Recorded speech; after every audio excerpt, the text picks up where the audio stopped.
depurazione va fatta una volta alla settimana a macchina spenta, cioè a macchina zero. Si fa questa operazione qua.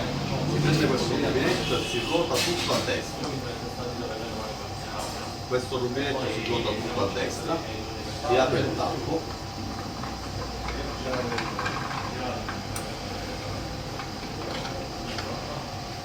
Si mette un chilo di sale all'interno di questo contenitore, si sciacqua il tappo,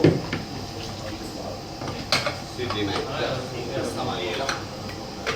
Ah sì, no, la rosticina quella la facciamo il giorno dopo, non cambia niente. E si riporta il rubinetto superiore a sinistra, lasciando questo inferiore a destra, che spurga l'acqua salata e va a finire nello scarico. In questa operazione deve stare un'ora, dopodiché è passata un'ora, riportiamo questo rubinetto nella fase di lavoro a sinistra e se vogliamo possiamo riaccendere la macchina e fare di nuovo il caffè. Ok? Questa è la depurazione.